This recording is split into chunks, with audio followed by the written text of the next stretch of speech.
when Nathan was in the 7th grade, we were homeschooling him that particular year, and it was a hard year. How many of you here have children or grandchildren in the 7th, 8th, 9th grade, around those ages?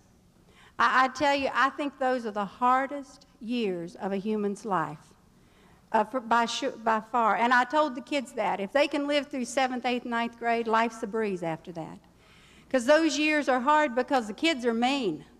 They're mean to each other. They're mean to themselves. They're mean to their parents. It's just such a turmoil time. And Nathan was going through this. And between 7th and 8th grade, he grew 12 inches and gained 60 pounds.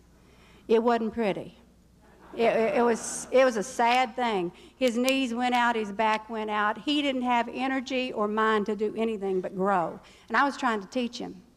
So at the end of the 7th grade, I told Steve I had enjoyed Nathan about all I could stand him.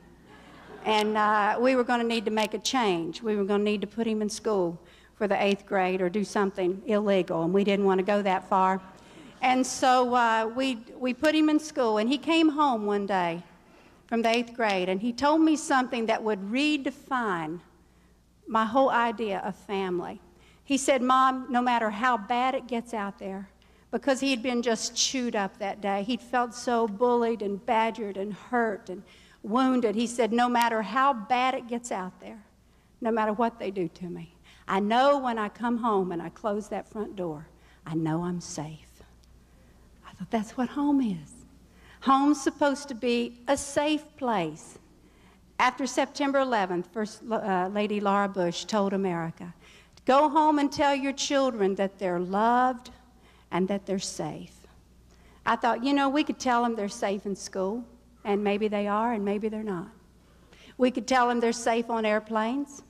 Maybe they are, and maybe they're not. But there's one place we should be able to guarantee our children that they're safe, is when they're in that home, that building we call home, that we can guarantee them as parents there are no terrorists who live there. There is no one who's going to explode in their face. There's no one that's going to backhand them in the mouth. There's no one that's going to shred them with hurtful, explosive words. That we don't shove with our words in that home. We don't shove with our hands. It's safe there. That's what home is supposed to be, is a safe place.